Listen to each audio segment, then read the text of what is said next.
picture this, right? The heart of Liverpool, bustling streets, yeah. Ah. But forget the Beatles for a sec.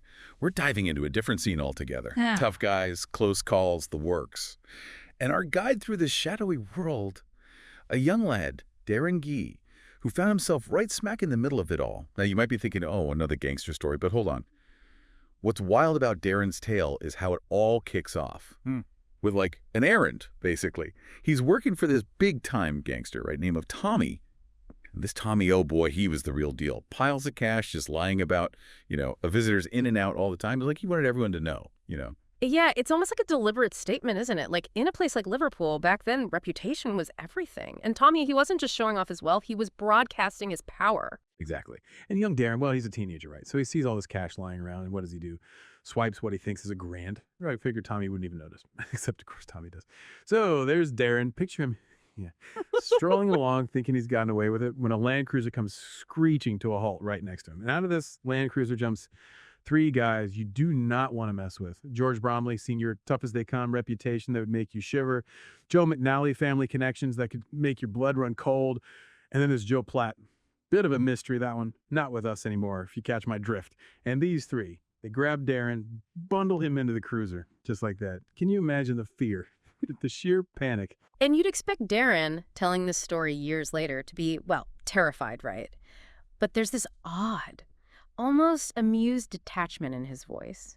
Makes you wonder if it's his way of dealing with the trauma, or if, in that world, that kind of violence was just commonplace. Chilling, isn't it? But get this. They haul Darren back to Tommy's place, right? Ready for the worst.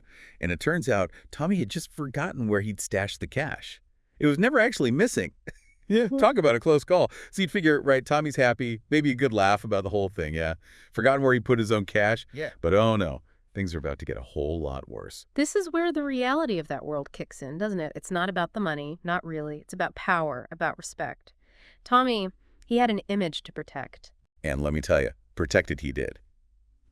Unleashes on Darren. Full force. I mean, we're talking a beating here, the kind that, well, let's just say Darren was lucky to walk away. But there's another twist coming, right?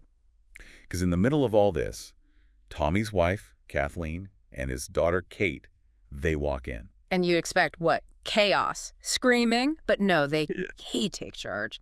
Kathleen especially, it's like she's defusing a bomb.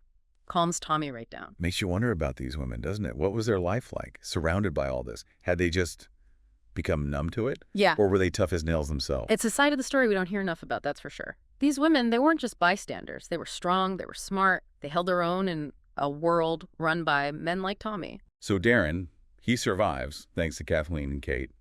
Battered, bruised, but alive. And Tommy, he actually apologizes. But then he drops the real bombshell. Turns out someone had ratted Darren out, told Tommy about the money, and that someone, well, they were in deep trouble. That code of silence, it was everything, wasn't it? You didn't cross those lines, not if you valued your life, and snitching, that was the worst crime of all. Darren, he's cagey about names, even now. But he does mention this one guy, Charlie Sega. Real piece of work, this Charlie. Ended up dead in his own kitchen, shot dead.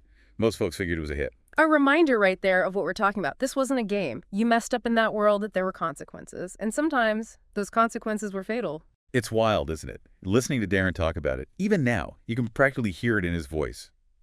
Like this underlying tension, especially when he mentions certain names. Trauma does that, doesn't it? It embeds itself deep down. And even if you get away, even if you escape, it stays with you, the memories, the fear, that knowledge of what people are capable of. Makes you think, right, about the weight of it all, how something like that could change your person. And look, Darren's story, it's gripping, no doubt, but it's just one tiny piece of a much bigger picture. Absolutely. He got out. But there were, God, countless others who didn't. Yeah. Swallowed whole by that world. Their stories, we'll never know. So where does that leave us? What do you think? Did Darren learn his lesson? Was it just pure luck that saved him? And what happened after all that? Guess we're left wondering. Some questions don't have easy answers, do they? That's for sure. But hey, that's the thing about these deep dives, isn't it? Gets you thinking. And in this case, Darren's story, it's a powerful reminder. This world we're talking about, organized crime, it's not just something you see in the movies. It's real. It's dangerous. And it can. Well, let's just say it touches a lot of lives. And not always in a good way. That's all we got time for in this deep dive. But hey, keep those questions coming. And remember, sometimes the most unbelievable stories, they're the ones hiding in plain sight. Until next time.